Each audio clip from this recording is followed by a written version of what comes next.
Well, good afternoon, everyone. Before we begin today's event, I would like to thank the National Archives for hosting this event and those of you joining us today for this conversation about a new biography on William Still written by Andrew Diemer titled Vigilance, The Life of William Still, Father of the Underground Railroad.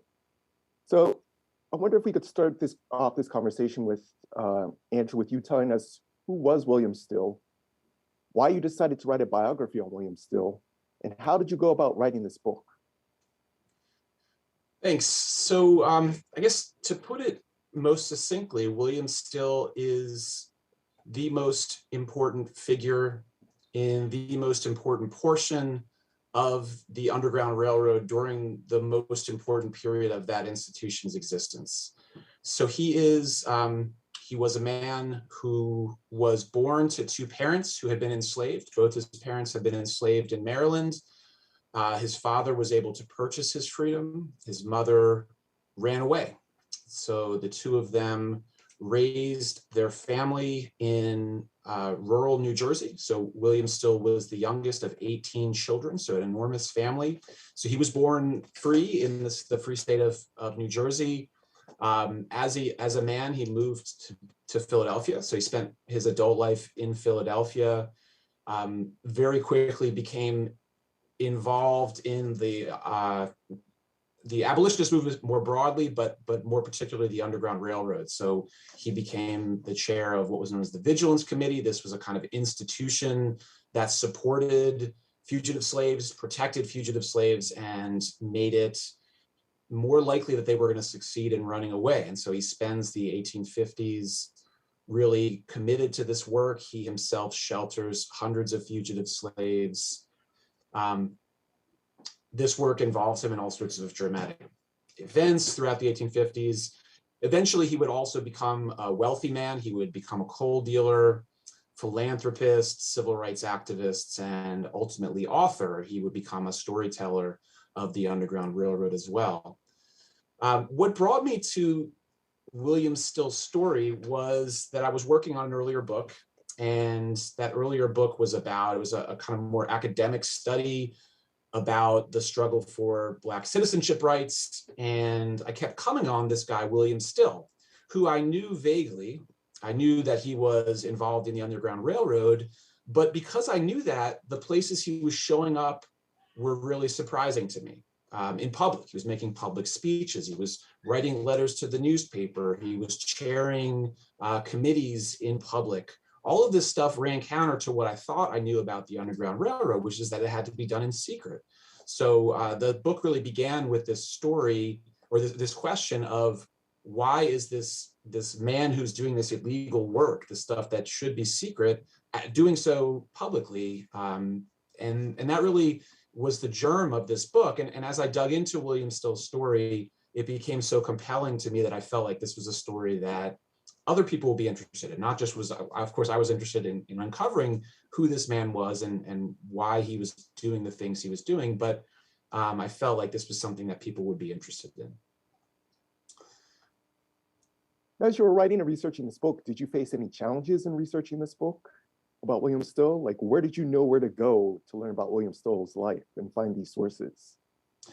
Yeah, I would say there are a few different challenges. So whenever you decide, I think biography presents challenges in that when you're trying to tell the whole of a person's life, there are always going to be parts of that person's life that are easier to write about, to research, than other parts. So, for example, the 1850s, the period in which Still is working on the Underground Railroad, is a period of his life that's remarkably well documented because he himself kept these remarkable records of aiding fugitive slaves. And historians know that these are some of the most important records we have of this work on the Underground Railroad. And so his professional life in the 1850s has this remarkable documentation. But when you're writing about a person, you don't just want to talk about the professional life, and you don't just want to talk about this period that's well documented. You want to talk about who he was as a person, what his relationships were like. And those things were sometimes difficult to get at. So we have lots of letters talking with professional associates, but very little of the kind of personal documentation that biographers need to understand, say, what is Still's relationship with his wife, Letitia Still, who clearly was an important part of his work. But because Still spent so much of his life in Philadelphia, he wasn't traveling a great deal. We don't have letters between them because they were presumably having their conversations over the dinner table or wherever else husbands and wives have their conversations. And so getting at those personal relationships was challenging in certain ways. So going back to the Underground Railroad, in the title of your book, you refer to William Still as the father of the Underground Railroad. As you note in the biography written, there were many individuals involved in the Underground Railroad in Philadelphia and the surrounding communities. And enslaved people had been escaping bondage in Philadelphia well before Still arrived in Philadelphia in 1844. So why is Still considered the father of the Underground Railroad in this portion of Pennsylvania? So actually, when I came up with this title for the book, one of the first people I asked to read this for me, his first response, even before he read it, was, "You got to change the title." For this exact reason. I mean, he objected to the idea that Still was the father. But I'll make note of something here. So I'm very careful with the article here. So I don't call him the father of the Underground Railroad. I simply say father of the Underground Railroad. And I think, as I was thinking about, so first off, this isn't something that I made up. So at various points, and in particular in obituaries, Still was identified as the father of the Underground Railroad. And so as I was thinking about that assertion, I got to thinking about what it means to be a father, right? And I talk a little bit about this in the introduction. If we think about fathers simply as creators, then there's no way that you could see Still as father, right? That it predated him. There were lots of people doing this work all over the United States and in Canada.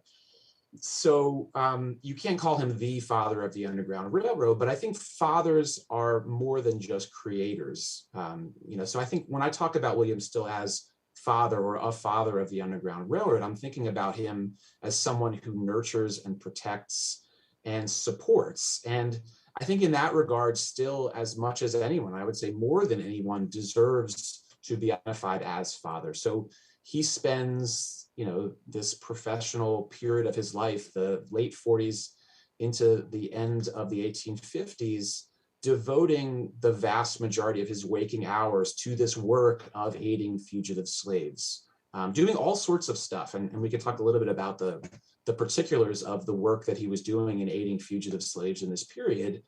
But it's this work that ends up aiding, perhaps 1,000 people in their flight to freedom, and Still is really instrumental in making that work. He's not the only one, and he would never claim to be the only one, but he's at the center of this vast network that is being constructed prior to his arrival, but I think he's doing a great deal to kind of strengthen this network and expand this network of people who are doing this work of aiding fugitive slaves. So how did Still become involved in the Underground Railroad? So, as I mentioned, his parents had both been enslaved. And in fact, his mother was a fugitive from slavery. So she changed her name. She had to always conceal her identity. And throughout the 1850s, Still never let it be known that his mother was still legally a fugitive from slavery, for obvious reasons. But I think it's clear that from a very early age, not only was Still being told the stories about his parents' background in slavery, Still had been, there were two older brothers who Sidney, later Charity Still, had left behind in bondage because she didn't think that she could bring them with her. So Still grew up knowing these stories about his own family who remained in bondage. I think he grew up understanding that even though he was a free person, that he had a responsibility to help those who were seeking freedom themselves. And we also know that from a very early age, his family was sheltering fugitive slaves. He talks about a particular story when he was growing up in southern New Jersey, where he, along with an older brother-in-law helped a man who was fleeing from slavery find safety. So this was something that he kind of grew up with. It wasn't something that he had to just decide on his own as an adult. So when he comes to Philadelphia, so he leaves behind South Jersey, where his family had basically brought him into this responsibility that he had of helping fugitive slaves. When he comes to Philadelphia, he joins this really, and there's been a ton of scholarship on the Black community of Philadelphia, and I build on that in this book and I draw on it. He joins this community where aiding fugitive slaves is also a community responsibility. So Black churches, Black mutual aid associations, Black families are sheltering fugitive slaves. And so by joining this community, he's sort of re-immersing himself in this work of aiding fugitive slaves. But then, after a couple of years of unsuccess or sort of sporadically finding work, and of course, coming to Philadelphia, the whole point was to find work, to improve himself, to improve his economic circumstances. He eventually found this job at the Pennsylvania Anti-Slavery Society, working as a clerk, doing all sorts of work, but very quickly it became clear that the most important work that Still would be doing here would be working for the Vigilance Committee. So this is a kind of work that had been personal. This is familial, but by the late 1840s, it's become professional as well. He's being paid. He's a professional abolitionist. He is being subsidized by the Pennsylvania Anti-Slavery Society in order to do this work. And so that frees him up to devote all his waking hours to this, where previously maybe it was something you could do on your spare time, or you had to fit it into the other things that you were doing to keep your family afloat. Now this was Still's work. And so that, I think that makes him somewhat distinctive. The other thing, so when we think about, African Americans who were professional abolitionists, most of them are speakers or writers who also do some of this work. Still is the rare Black abolitionist who is primarily doing this work. So that gives us, that first off, makes him important in a way, in this work, in a way that maybe people who are doing it sporadically or informally have less direct responsibility for this work. But I think also gives us a window into the way the Underground Railroad worked. Yeah, back to Still's earlier life, you mentioned one phrase that struck out to me in the book was when you mentioned that Still sought to live an anti-slavery life. And to me, it seemed as if it was more than just helping fugitive slaves escape. But what did that entail for Still and other Black abolitionists to live an anti-slavery life? To me, it seems more than just assisting escaped slaves. Yeah, I think we sometimes, as historians, we sometimes struggle with this terminology of abolitionist, right? Because I think sometimes when people label someone like Still an abolitionist, the sense is that, okay, well, we're only talking about one part of his professional life. That is, people like Still were actually, we could more appropriately think about them as activists because they're involved in all sorts of activism. To me, I think when I think about William Still, all the other activism flows from his commitment to fighting the abolitionist cause. But I think you're right to say that it's not just about aiding fugitive slaves, and it's not even narrowly just about fighting against slavery. There's a broader sense in which Black abolitionists like William Still understood that the fight for Black rights is also a part of the struggle against slavery, and that you can't separate the two of these things. It's not as if, we've got one fight over here fighting for, Black citizenship, and on the other hand, we've got this fight against slavery. These two things to people like Still are indistinguishable.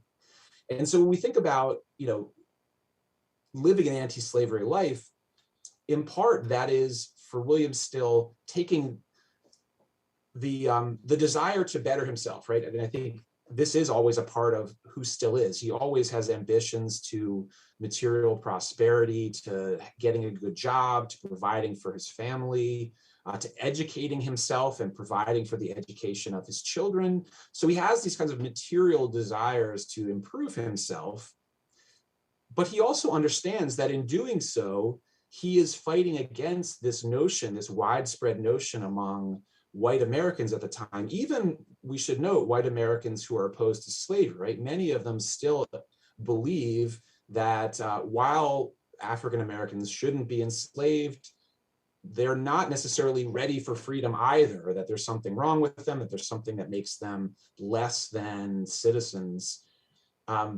Bettering himself and providing for his family and living this morally upright, disciplined life for William Still is also a way of disproving those ideas. And in doing so, making the argument against slavery and making the argument that once people are emancipated, they can and should and indeed they must be given their full rights as citizens.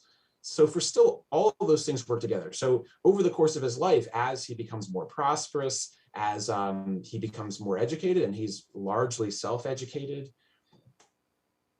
he sees these acts of self-making as themselves abolitionist acts that are indistinguishable from the work he is doing in helping fugitives escape from slavery and fighting against the broader institution of slavery.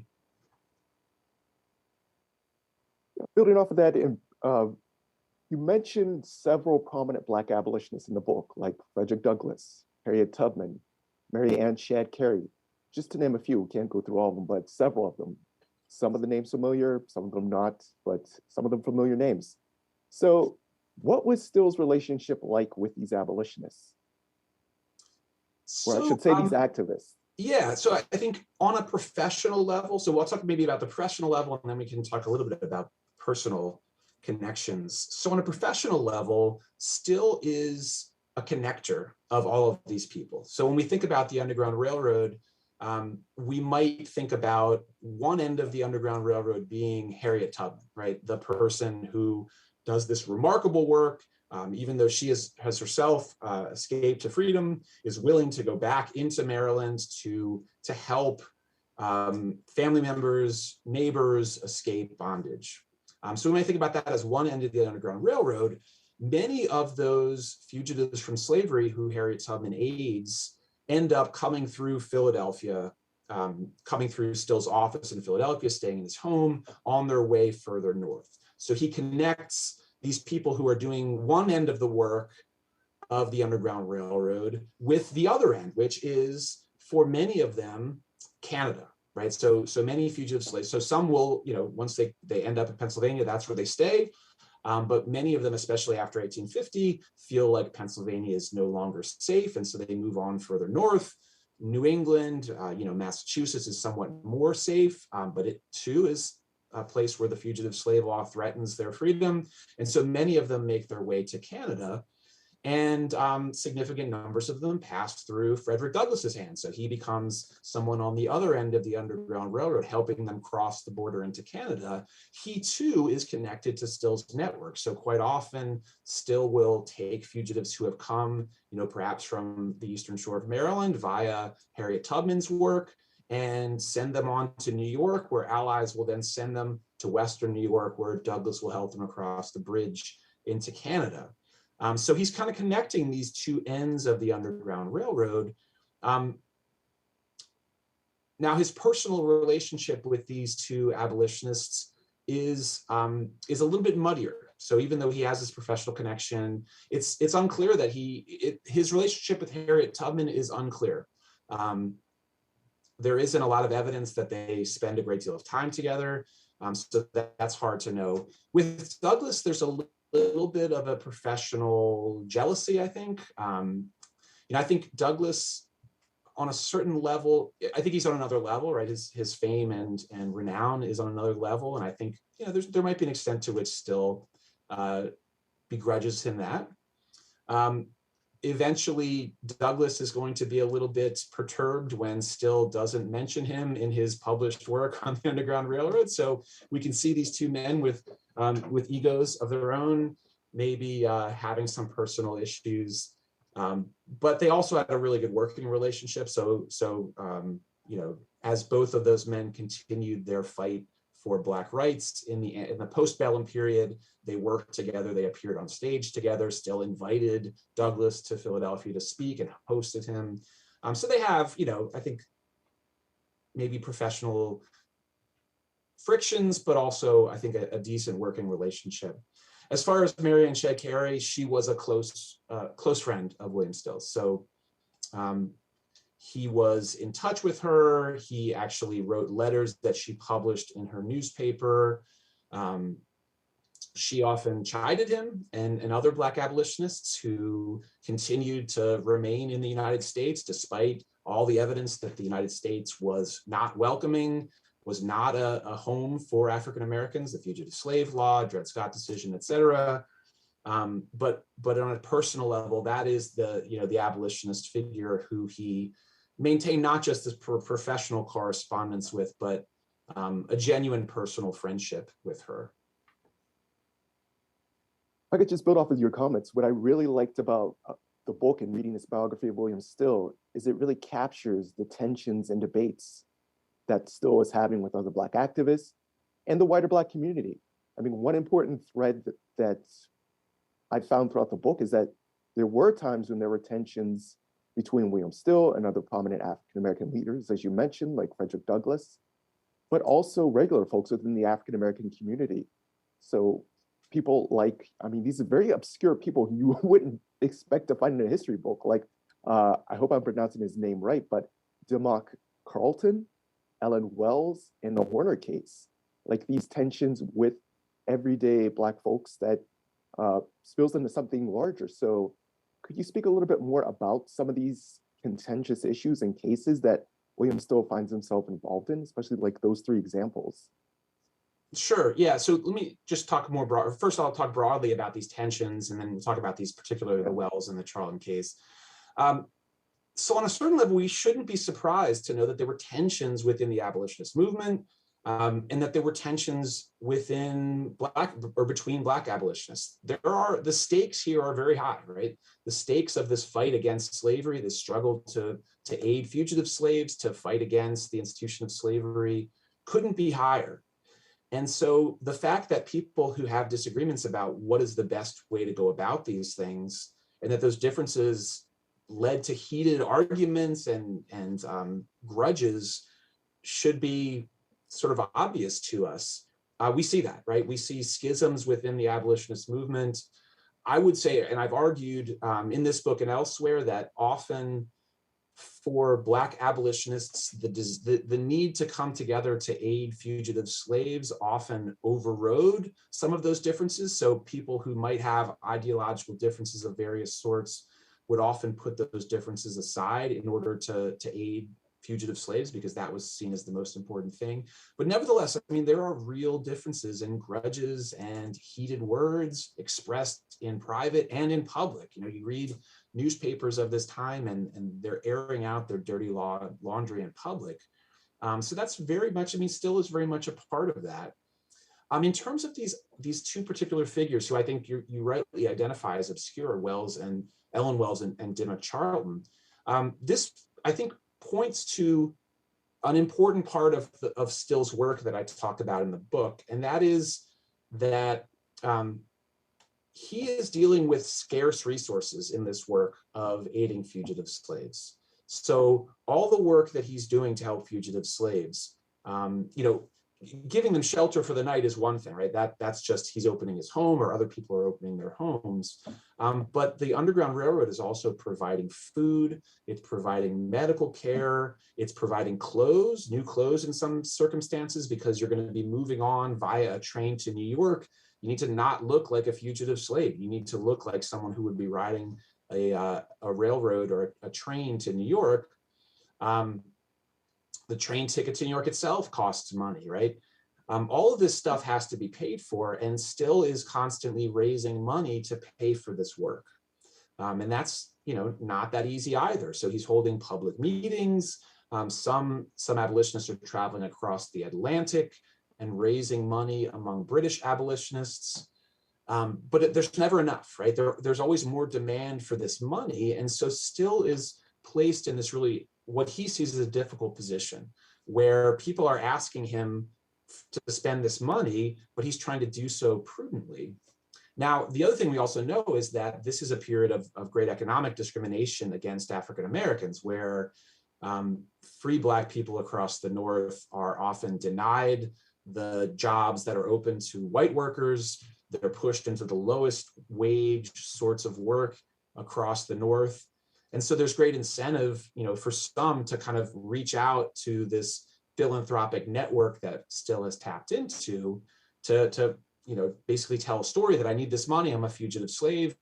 And he doesn't trust everyone. So one of the things that he's doing as people come through his office is evaluating their stories, trying to figure out if this person is really who he or she says he is. And in the instance of these two folks, he determines that they're not telling the truth, that these are basically con artists who are trying to exploit the benevolence of people who are donating to Still's network. And not only does Still eventually refuse funds to these two folks, but he discourages other people from aiding them as well. And this obviously angers these two people in particular, but also really alienates lots of people, because lots of people say, who would otherwise be friendly to William Still, think that he's going too far here, that he's being too, careful. He's going overboard in not spreading this money out. And so he begins to create some resentment within the movement among people who, feel like he's acting inappropriately here. And ultimately Wells sues him. So he had written a letter to allies in Boston who were inquiring about her. She ends up going to Boston to try to raise money there. And he basically sends a letter saying, don't trust her, I think she's lying, and also besmirching her character in other ways, basically saying she's a sort of woman of ill repute and that she's squandering this money on her son who's smoking expensive cigars.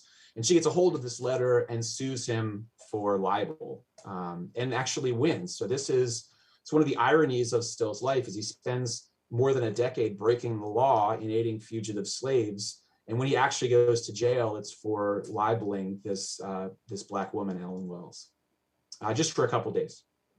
Wow, but so does this have any impact on Still's leadership in the movements and an impact on the Underground Railroad in Philadelphia? So it's hard to say. I mean, it certainly does. So there's certainly those who, it sort of comes in a wave here at the end of the 1850s. There are a series of these controversies where Still is kind of squeezing the purse strings of the Vigilance Committee in a way that begins to anger people. And so we do begin to see more and more prominent criticism of William Still at this point. Now, in part, that's because he's become really prominent, right? The person who is relatively obscure in 1850 is very well known by 1859 when he's starting to get these criticisms. It's possible that these criticisms helped encourage him to step away from the Pennsylvania Anti-Slavery Society. But in reality, that's also a factor of, the Civil War is coming, the fight over slavery is changing. So he steps away for multiple reasons. But I think certainly for some people, these controversies do dim his reputation somewhat. So I'm going to go back to something you mentioned earlier, and that is how many of these freedom seekers, they received assistance from William Still and the Philadelphia Vigilance Committee, and some of them were sent to Upper Canada or Canada. So what's interesting about William Still in this biography, something new that I learned about William Still, is that Still finally makes the journey to Upper Canada in 1855. So why did Still finally decide to visit Upper Canada, and what's the significance for this trip for Still and the Underground Railroad in Philadelphia? So by this point, by the mid-1850s, Still had been sending hundreds of fugitive slaves north, many of them to Canada. And the idea was that Canada was a place where they could not be captured by slave catchers, at least not legally. And so, much is made of Canada as the promised land, as the place of refuge. Lots of abolitionists point to the fact that not only are fugitive slaves free from this sort of threat there, but they also are given citizenship rights. So they make a great deal of the irony of the fact that Black people are granted these rights under, the Queen, that they're denied in the Republican land of the United States. So there's this sort of notion of Canada as a place of refuge. But there's also this counter narrative that people begin to say, Canada is not a safe place, right? And they sort of play up this idea that these Black communities in Canada are full of poverty and discrimination themselves, and that, and of course, many of these arguments are coming from people who are not sympathetic to Still and the Underground Railroad at all. But nevertheless, I think there's this desire on Still's part to see for himself, right? To see for himself what are the conditions that Black people are finding in these communities. Are they the refuge that he and his allies have made it out to be, or are there problems there that would suggest that this isn't an appropriate place for African Americans to find refuge? And so, for one of the few times in the 1850s, he leaves Philadelphia. He goes. One of his older brothers accompanies him on this trip, and he travels and visits a number of these towns and cities where we have significant Black communities. And I would say, largely he comes away impressed. Largely he comes away with the sense that these are thriving Black communities. In his reports, he suggests that this is proof that, that free Black people can live in harmony with white people, that they can create thriving communities, that they can improve themselves, they can do all the things that he and his allies have been arguing. And so, for him, the success of these Black colonies in Canada become a part of the disproving of the racist ideas that had supported slavery in the United States.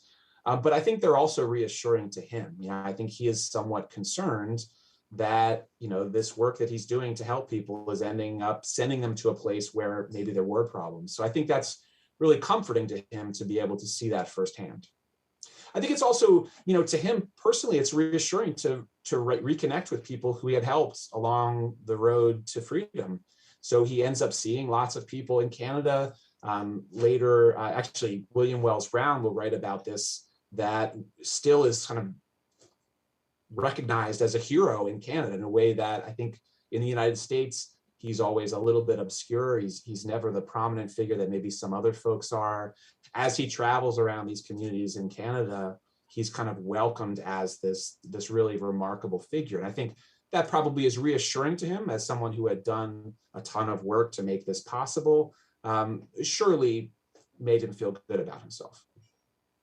Yeah, your comments made me think of our discussion a little bit earlier about this idea of living an anti-slavery life and how these free Black communities in Canada are the embodiment of that. So an example for Americans to see, and maybe many Northerners who may not support slavery but are racially prejudiced, see that, hey, African Americans can be in freedom, they can be productive citizens in a republic who are worthy of full rights.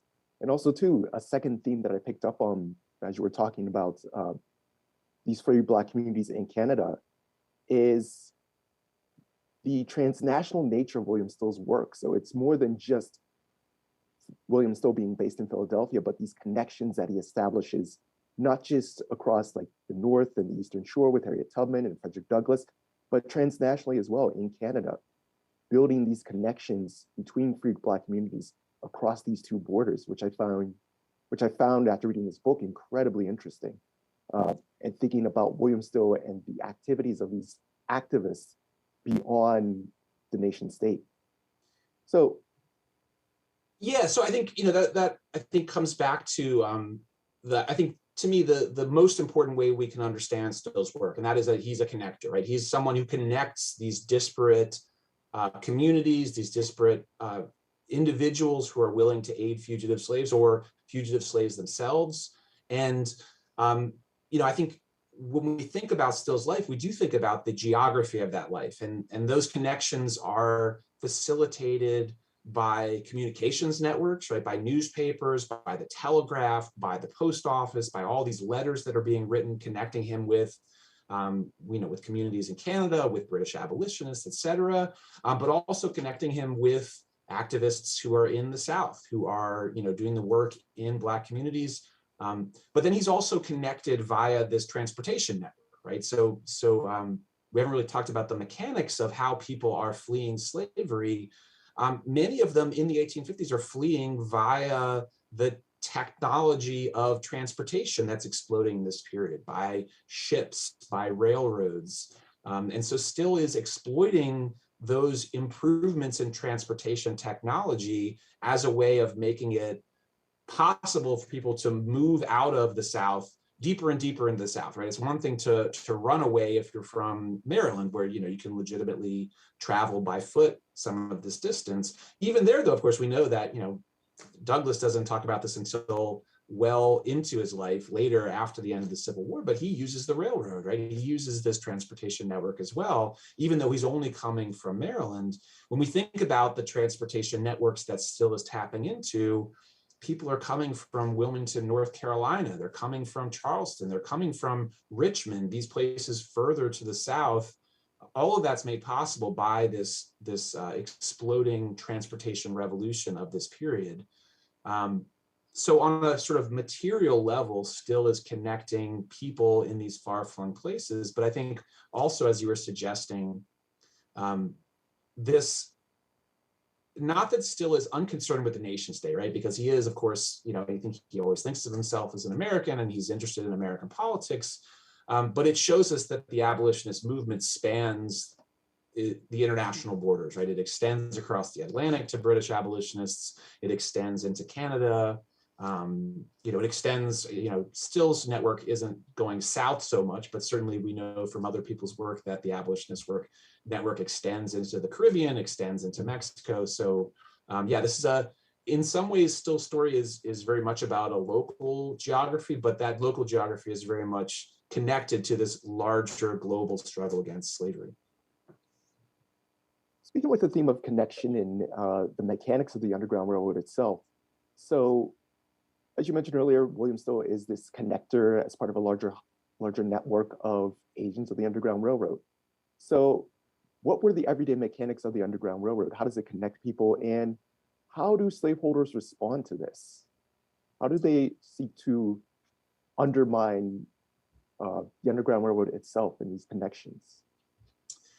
Yeah, so some historians have questioned even using, or the usefulness of even employing this language of the Underground Railroad.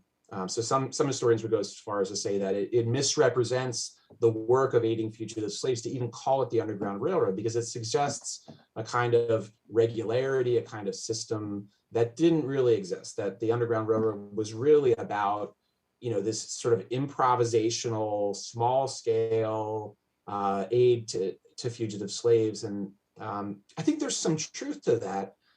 What I've tried to argue in this book is that the importance of Still's work is taking that local, dispersed, improvisational kind of aid to fugitive slaves, the kind of work that Still did as a child, right? That, in fact, when his family is aiding fugitive slaves, they're not doing so as a part of any regular network of the Underground Railroad. In fact, the term wasn't even in use at that point. But by the time Still comes onto the scene, abolitionists in all sorts of places have recognized that there was some need for vigilance committees, right, which are in operation all over the United States as ways of kind of giving some structure to this effort to aid fugitive slaves. And that's really what Still's doing. So to think about the mechanics of how his job works. So I like to talk about it as, it's a work that he's mostly doing from his desk, which doesn't sound that exciting, right? We're familiar with the stories of fugitive slaves themselves. We know the stories about Harriet Tubman and the kind of drama of that end of the Underground Railroad. And so to turn to William Still sitting at his desk doesn't seem all that exciting. But what he's doing at that desk, I think, is really remarkable, because what it means is it's connecting these far-flung activists who are in Still's orbit and helping make their work more successful.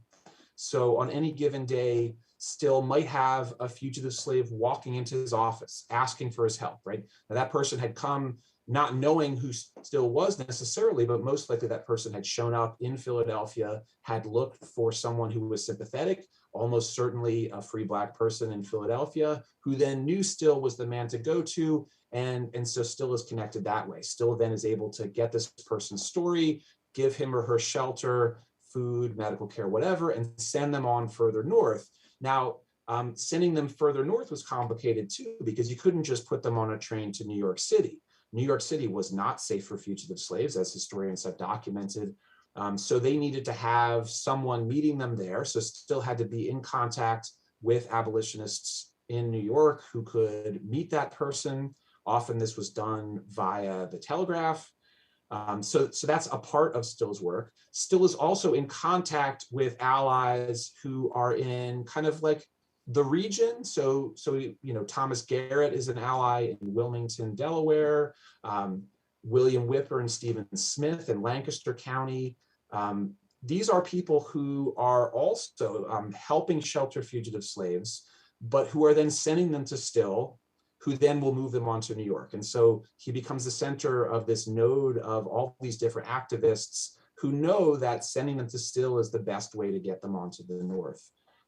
He's also going to have connections with people sailing in and out of southern ports. So I talked about this earlier, about fugitive slaves finding refuge on ships. Most often that happened when the captain of that ship, or when there was some ally on that ship, right? So it's possible to stow away without the knowledge of anybody who is working on that ship, but less likely. Most often, either the captain or somebody who was working on that ship was in on it and was able to conceal that person. That too is often done with the coordination of William Still, or at least giving Still knowledge that these people would be showing up in Philadelphia. He's connecting all these people. He's reaching out to them.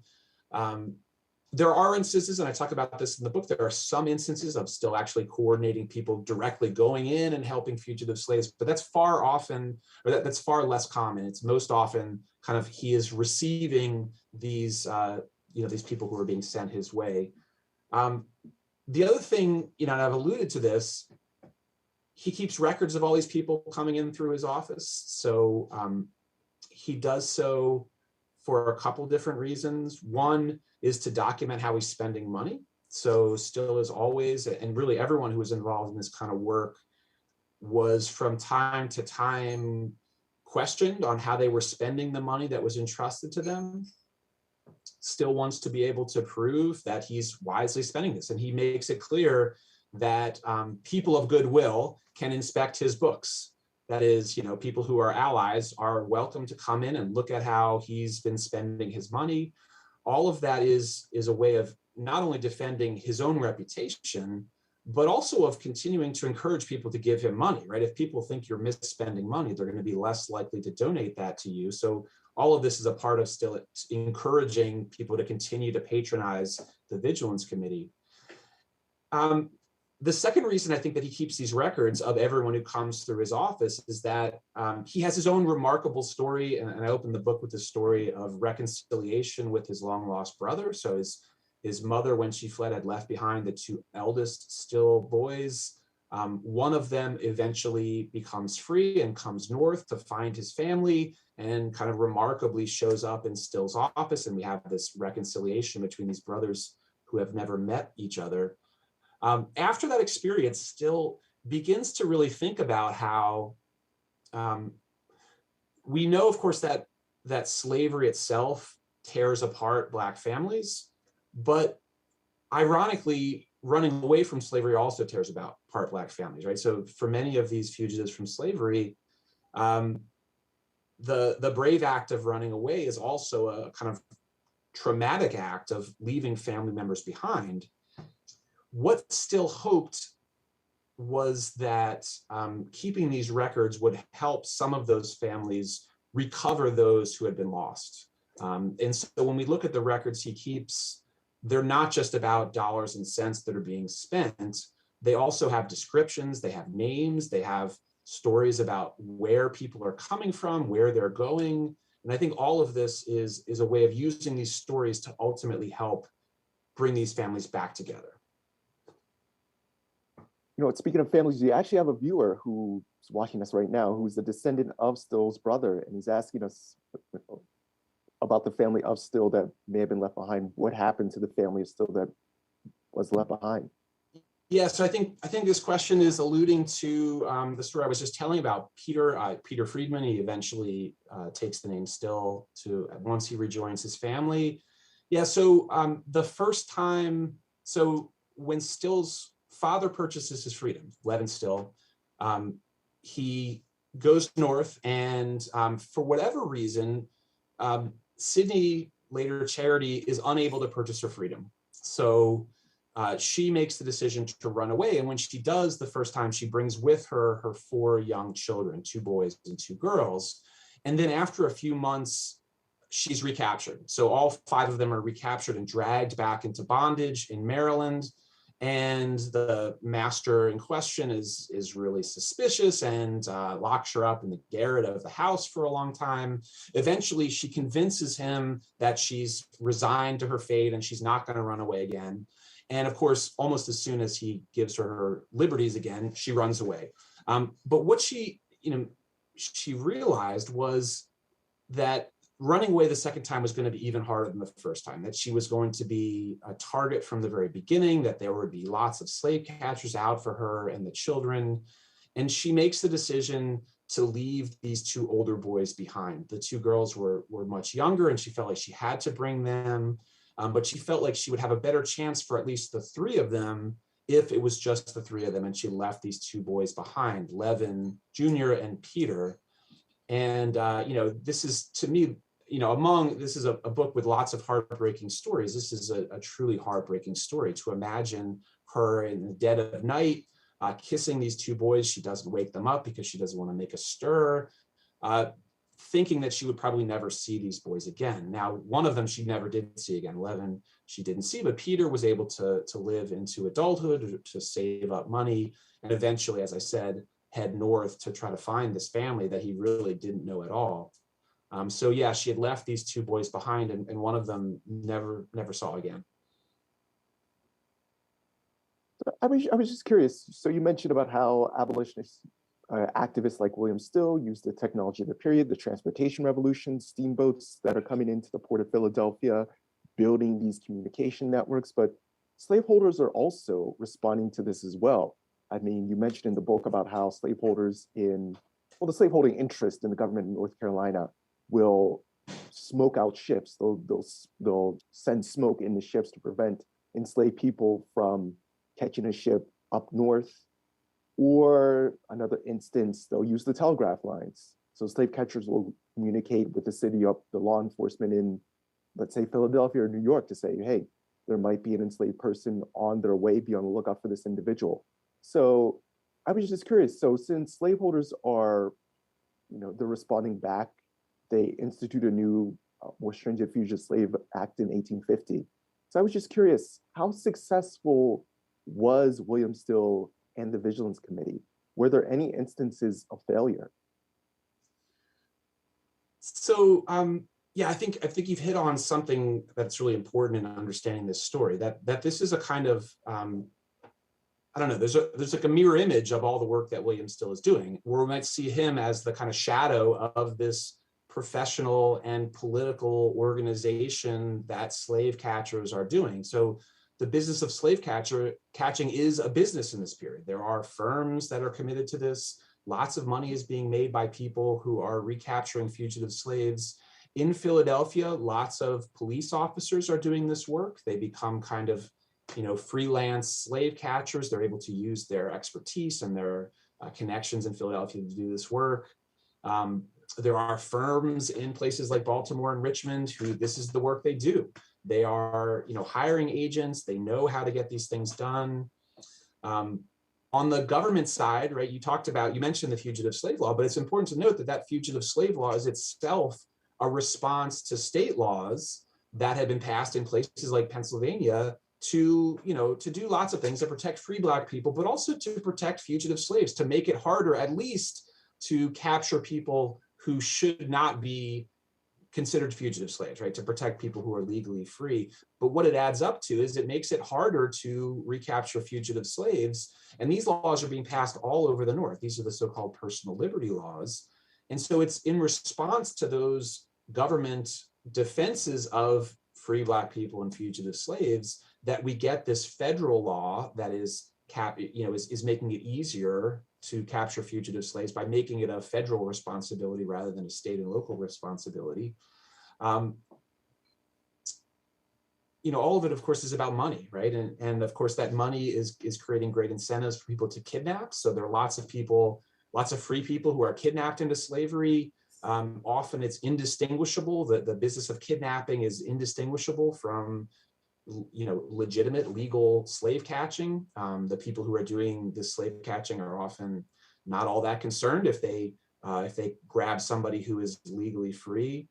So there's a sort of like constant struggle for who can out-organize the other, right? Who can be on the lookout for the other and adapt in ways that keep them one step ahead of the other side in this struggle. And so that's, I think, a really important dynamic in this book.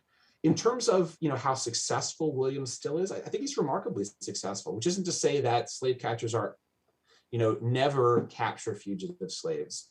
They do, but I think when we look at the scales here, far more fugitive slaves who pass through Still's hands end up succeeding in getting further north than end up falling into the hands of slave catchers. It's also very rare for fugitive slaves who come into Still's orbit to die from illness or from some sort of injury along the way. Happens, but it's really uncommon. So he's successful in kind of making sure that they're healthy enough to move on as well. So I think in this sort of struggle between the forces of slave catchers and slavery on one hand, and the forces of the Vigilance Committee on the other, the Vigilance Committee is remarkably successful in this period. So an underlining theme with the abolitionist movement is this question of violence and the utility of violence. And one story that really stuck out to me in this book was John Brown, who leads a planned insurrection of enslaved people. It fails, so he seeks to capture the federal arsenal at Harper's Ferry, where his plan isn't successful. But what is Still's relationship to John Brown and the question of violence? So, going back to something we were talking about earlier, one of the fissures in the abolitionist movement, as we as historians know, is about this question of violence, right? And that the sort of Garrisonian wing of the abolitionist movement is non-resistant, doesn't believe in violence as a useful tactic. And, there's a sort of lots of abolitionists who critique that. I think recently, Kelly Carter Jackson, of course, is the historian who has been most illuminating in writing about this. And I think she makes a pretty persuasive case that for Black abolitionists, that alliance with Garrisonian non-resistance is one of convenience, that very few abolitionists or Black abolitionists are genuinely ideologically committed to this idea that, you should never use violence as a tactic. Still is, throughout his life, an ally and an admirer of William Lloyd Garrison. But when we look at his personal correspondence, he even jokes about this. So there's one letter where he's sort of, he's talking about someone who he's helped escape from slavery, and they used a weapon of some sort. And he jokes about his own, quote, non-resistant position. I think he and most people who aided fugitive slaves recognized that there had to always be this willingness to use violence. And when it comes down to it, so ultimately John Brown does try to enlist Still. He asks for Still's advice. He meets with Still and a few other prominent Black Philadelphians to solicit, I think, both their advice on his raid on Harper's Ferry, but I think would very much have liked some of these men to play a more active role in the raid than they did. Still ultimately refuses to do so, but it's not because he objects to the proposed violence. It's that, strategically, he doesn't think this is the best approach. So I think that's, Still is a practical man. And I think most people who aided fugitive slaves recognized that they had to be practical. And in this regard, I think they recognized that violence could be an important tool in aiding fugitive slaves, and certainly Still prides his assistance to the folks in Christiana who rise up and protect fugitive slaves there. He talks about other instances in which people who he helps along the way use violence in their own self-defense, even if Still himself is not someone that we know used violence in that regard. He certainly recognized its utility. Unfortunately, we only have 5 minutes left, and I have so many more questions about William Still because I enjoyed so much reading about this biography. But I want to end with one final question, and that is, so when you give talks about William Still or when you teach about abolition in the Underground Railroad in the classroom, are people familiar with who William Still was or how well he's known? And if they're not, why is that? Why has William Still been forgotten among so many Americans, especially since he's published like a wide-reaching book? I would say, would you say it's a best-selling book, but it's a widely circulated book.